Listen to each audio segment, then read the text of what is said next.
Raised in Thailand, and I have been in Canada for just 2 years. And today I am coming with my daughter, Ruby Karmacharya. And first of all, I would like to thank you, Mrs. Sangeeta and Roy sir. I'm really appreciative. I'm so happy to have you here. And especially thanks to Shristi Shrestha who introduced with me in this program. Shristi is the Mrs. Nepal Canada, the winner. So we are in the same pageant. And I also want to introduce myself too. I'm the Mrs. Talent Nepal Canada 2024.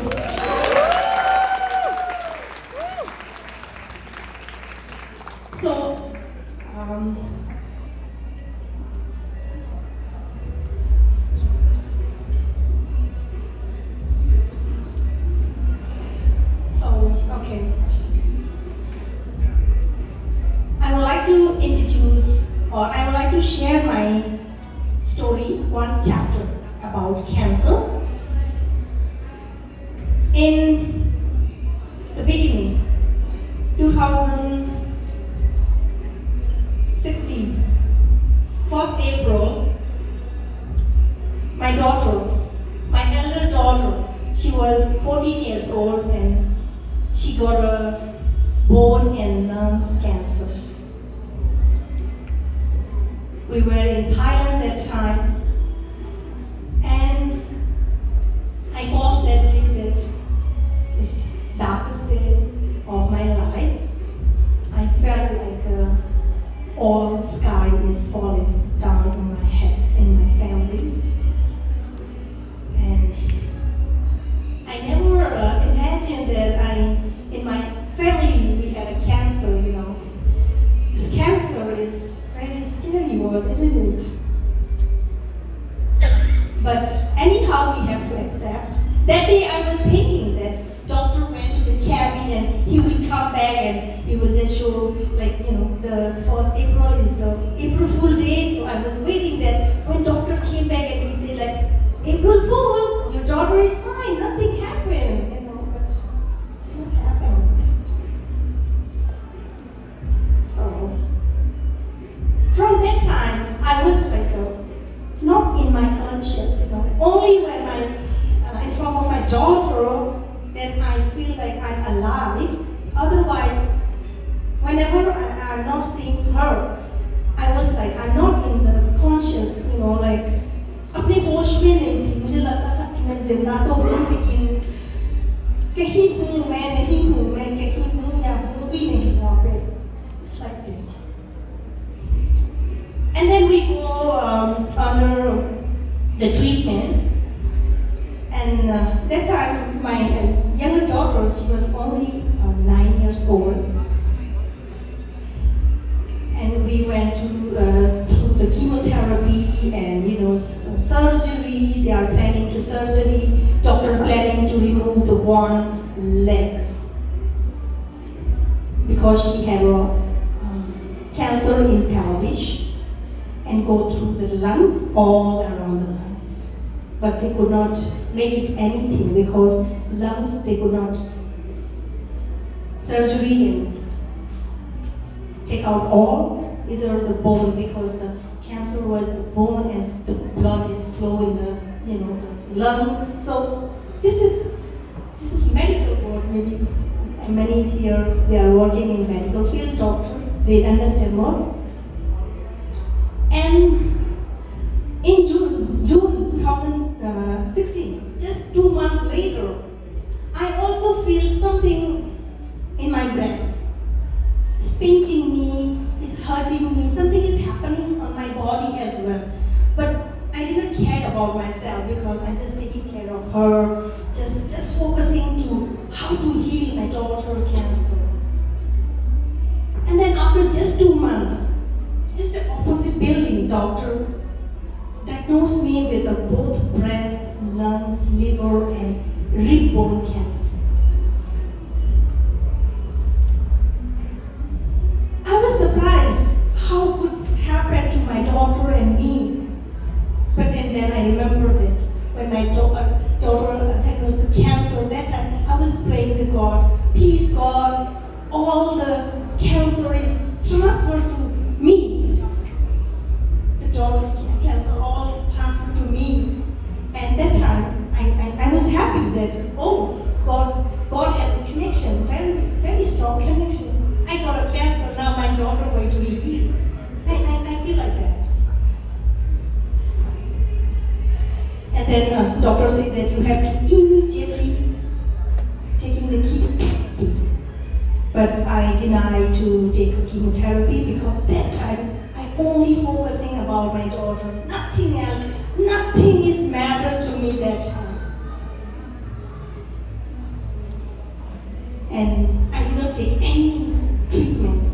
I just go through the naturally healing process and pray to God. Always praying God. That time I have only God and doctor and my daughter. No one is. I can't see anybody that time. I always pray God when I see my daughter. When I see her, I feel like I'm alive. And then that time, my daughter was just 9 years, and we know all, right? We are in Canada. We know better how's the situation when we are in the third country, not in our hometown, home country. So that time, nobody, my home. My husband taking care of my little child, and he come to the hospital, and he preparing the food. I was in the hospital, and I just stay with my daughter 15 days, 16 days, and then only one day they give to go home. My daughter always asks me, Mommy, when I can go home? I want to go home, I want to play with my sister. I want to sit in my bedroom. I want to sleep on my bedroom. I don't want this hospital. And one thing we could not say to her that she had a cancer. We say to her, we tell to her that she had only tumor. She will be healed very soon. The doctor told us that she had only 1 year to live. And when I have a cancer and I denied to take a chemotherapy, and doctor told me that you can live only 6 months if you're not taking chemotherapy right away. And the situation of that house, who going through the cancer, mother and daughter, who gonna take care of myself, right? So I don't call I'm sacrificed mother. Every mother should do what I had done. And that time is very difficult to show our emotion, show our feeling, because when me and my daughter are in the same house having the cancer, everybody left. Nobody come at my home. They thought my daughter cancer come to me, and if they are come to my home, they will also get the cancer. In our society, our people, maybe I call lack of education about the cancer. I'm not blaming about them that they don't understand, because they don't have any idea that cancer is not a communication disease. So, how we feel?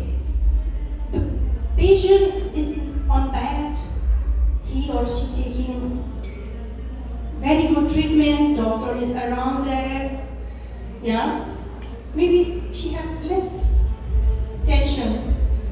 Maybe they also had fear to death if they know the cancer, but around the people, the family member, they are going through very, very, very tough and difficult moment that time,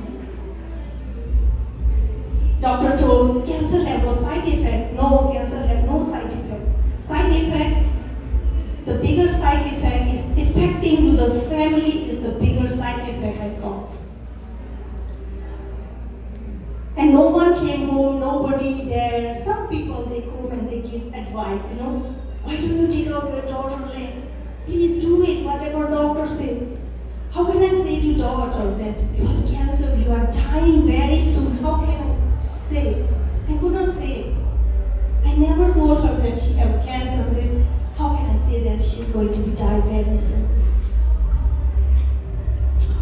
And then after 9 months later, my daughter passed away in 2016, December 27. Just 9 months later.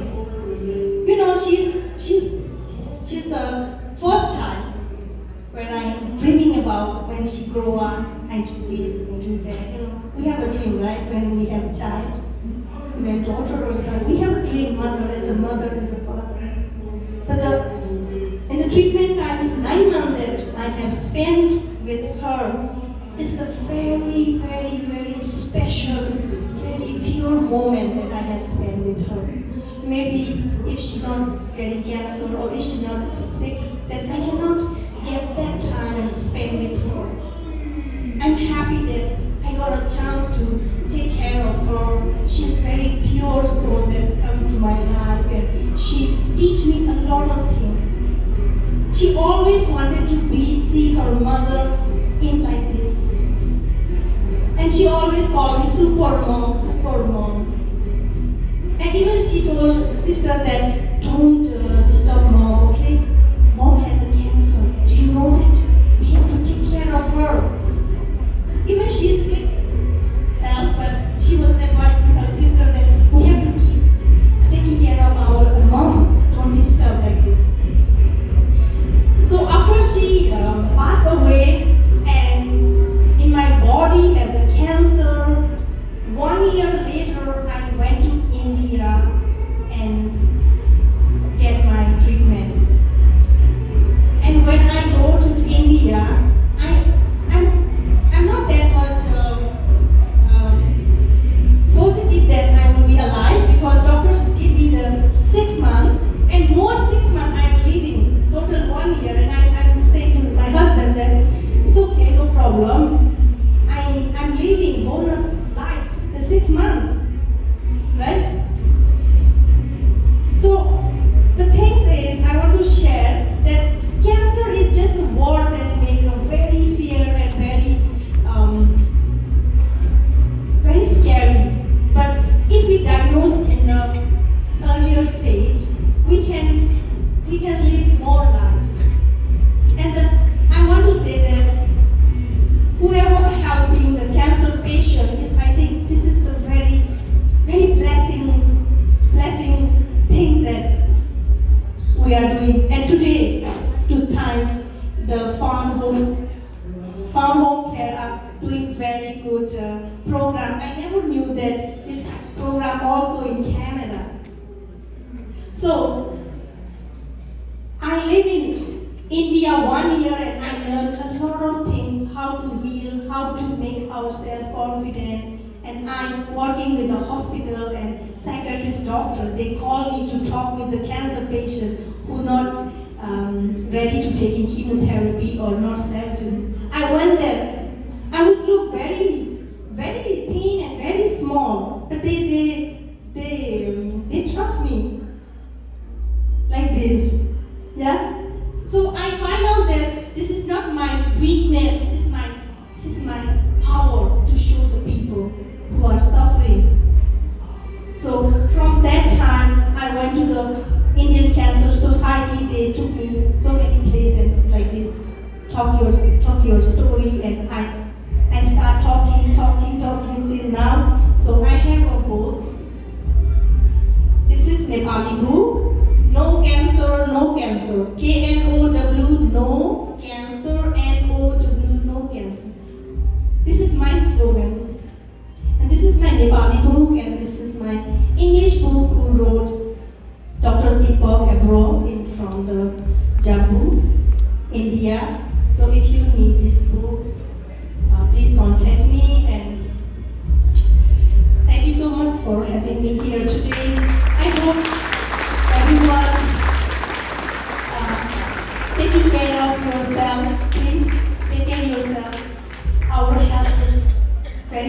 important, and health is wealth. They are not saying just word. This is real. Health is wealth.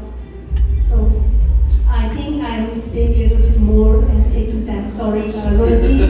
Even I'm not enough to share my story. Whatever I'm talking. Thank you so much. Thank you so much, man. You know what? The doctors gave you 6 months. What? 8 years later, you still define the odds? You can speak out for And 2022, in Canada, they declared that I'm cancer free. See, cancer is only bodies we can fight if we are together. And I would like to give this book to Mr. Richard. Thank you.